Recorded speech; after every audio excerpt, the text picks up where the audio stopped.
चल इनके छाती और ओदा ओ भाऊ छातियो ओदा माके बचाओ हमरा मने काढा छाजे लाए काढा तोजे वो मैं बाद में बुधाइंदो माके लुका पेरे वो माके काढा माके बचाओ तोखे मारिंदो हां मंजे जान जी काढा आ हिदे वारो कर हिदी लुकीवान वारो कर नी भागा जेसई मां ना चवाई बाहर ना निकल जाई नी भागा अदा वादा हां इते हमरा डिठे हिकड़ो केड़ो हमरा निशानी बुधा निशानी हां ये वगे साजी मां ना डिठो यार ना डिठो छो ना डिठो मां कदो कोई ते डिठो मां लगाउन दे असल ना डिठो ना डिठो ठीक है हां अगना वनी दिसेस कोन है ओ भाऊ ओदा निकरिया लगे थो त खतरो टली यो लगे पियो त यो वडो खतरनाक मानू हुयो वो पोने पोयो हां ले छडी छाजे लाए तो जे काढ लगे पियो यारो दरअसल मुझे हार मां चोरी करे आयो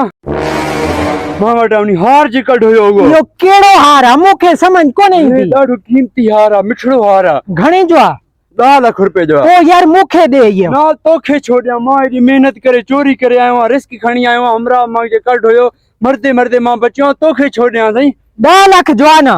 हां 10 लाख रुपए जो है पांजो टाइम बच्चा डचो फडो बच्चा मां चवाई थो हे मां वठ रखियन पूरा 2 लाख रुपया मुखे दे चरियो ही दिमाग खराब थी 10 लाख रुपए हार तो 2 लाख में दे अरे टाइम बची पौंदो ही माखे भी त कमाएं दे ना हां भला यार तू मुझे जान बचाई हां हे वट हार तो के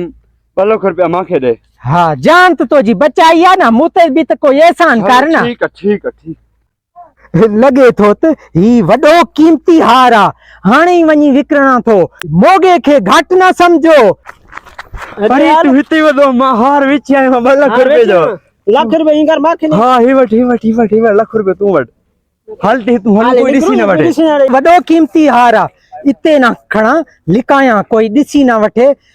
सेठ साहब जी दुकान त बंद लगी पई पर इहो वञा तो इंजे घर उताक ते मता वेठो हुजे हे हार विकणी 1 to 5 गाड़ी वठदुस ईमान सा सैर करणी आ पूरे पाकिस्तान जी सर अस्सलाम वालेकुम वालेकुम सलाम मोगा खुशाब लो खैरा हाँ तवां जी आज दुकान वक्ती बंद थी वई यार असल में कम हुयो थोड़ो अच्छा घर मेहमान चंदा मजोने घर दे वेई रहा अच्छा मां त ड्री होम मां चो शायद फोत की थियल थन ना रे ना अला खैर कंदो छो निभागा हाँ तो हे हार आंदो आ मां हां छा करणो इनके हे वेचणो आ दिसो सही बेचणो आ वडन मुश्किलन सा मां आंदो आ दा अरे बेन थाने फिराट तो था पाड़े थाई फिराट करे तो हया न तो थई किए फिराट वरी ए गंजा है नकली आ ना सही वरी दिसो गौर सा मां सोनारो आ बावा जो कम 24 घंटा ही हुआ हिन मुखे हार दिनो ए मुखा पैसा वठियो